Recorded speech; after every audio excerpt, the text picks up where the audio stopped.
আসসালামু আলাইকুম, আশা করি সবাই ভালো আছো। আজকে আমরা আর দুইটা গাণিতিক সমস্যার সমাধান নিয়ে এসেছি।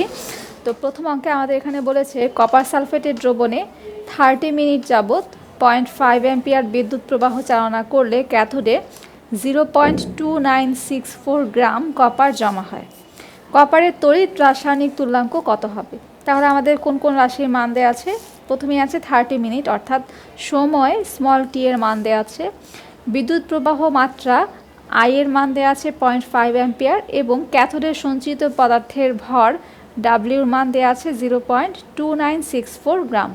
এখান থেকে আমাদের তড়িৎ রাসায়নিক তুল্যাঙ্ক জেড এর মান নির্ণয় করতে হবে। যে রাশিগুলোর মান দেওয়া আছে আমরা প্রথমে সেগুলো সাইডে লিখে নিচ্ছি। এখানে টি এর মান হচ্ছে 30 মিনিট, এটাকে আমরা সেকেন্ডে কনভার্ট করলে 60 দিয়ে গুণ করব, 1800 সেকেন্ড। এরপরে আই এর মান দেওয়া আছে 0.5 অ্যাম্পিয়ার এবং ডাব্লিউর মান দেওয়া আছে 0.2964 গ্রাম। তো আমরা জানি সূত্র হচ্ছে W is equal to Z I T. এখানে জেড তড়িৎ রাসায়নিক তুল্যাঙ্ক। তো আমাদের যেহেতু তড়িৎ রাসায়নিক তুল্যাঙ্ক জেড এর মান নির্ণয় করতে হবে, এ কারণে আমরা জেডকে বাম পাশে নিয়ে আসছি।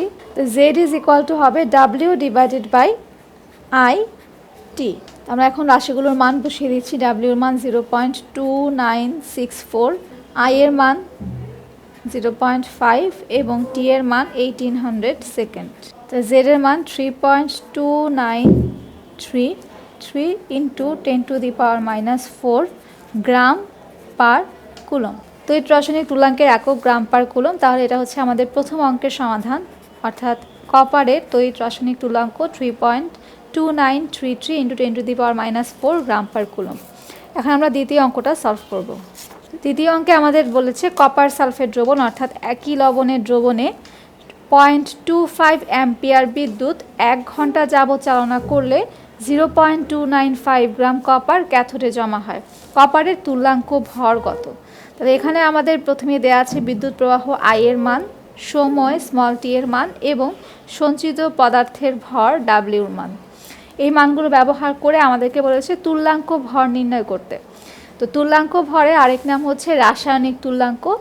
তো আমরা তুল্যাঙ্ক ভর নির্ণয় করার জন্য জেড বা তড়িৎ রাসায়নিক তুল্যাঙ্কের মানটা আগে নির্ণয় করে সেখান থেকে বের করতে পারি।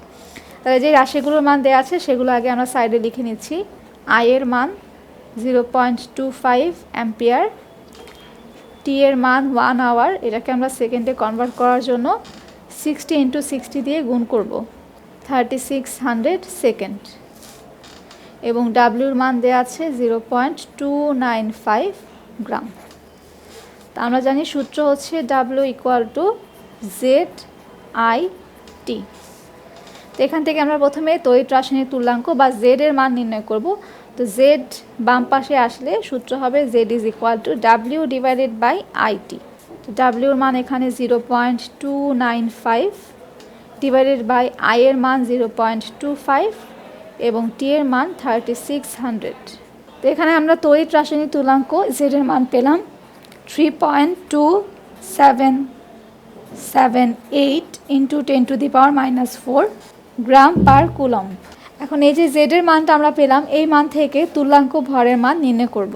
জেড ইকুয়াল টু সূত্র হচ্ছে মৌলের পারমাণবিক ভর ডিভাইডেড বাই মৌলের যোজনী ইন্টু 96,500।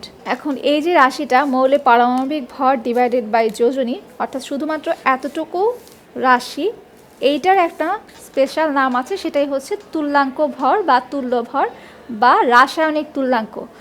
তো এই মৌলের পারমাণবিক ভর ডিভাইডেড বাই যোজনী, এই রাশিটার বদলে আমরা লিখতে পারি জেড ইজ ইকুয়াল টু তুল্যাঙ্ক ভর ডিভাইডেড বাই 96,500। তো এখান থেকে আমরা যেহেতু তুল্যাঙ্ক ভরের মান নির্ণয় করব, তাহলে তুল্যাঙ্ক ভর ইকুয়াল টু হবে জেড ইন্টু 96,500। তো আমরা জেড এর মান এখানে নির্ণয় করেছি 3.2778 ইন্টু 10⁻⁻4 ইন্টু 96,500, 31.63 গ্রাম। তো এটাই হচ্ছে আমাদের দ্বিতীয় অঙ্কের সমাধান, অর্থাৎ কপারের তুল্যাঙ্ক ভর 31.63 গ্রাম। তো আমরা যেহেতু জানি যে কপারের যোজনী 2 এবং তুল্যাঙ্ক ভর আসলে কি মৌলের পারমাণবিক ভরকে যোজনী দিয়ে ভাগ করলে যা হয় সেটা। তো আমরা যদি এই তুলাঙ্ক ভরকে 2 দিয়ে গুণ করি তাহলে কিন্তু কপারের পারমাণবিক ভরটা পেয়ে যাব। তো এই ছিল আজকে আমাদের গাণিতিক সমস্যার সমাধান। আশা করি বুঝতে পেরেছো সবাইকে অসংখ্য ধন্যবাদ ভিডিওটি দেখার জন্য।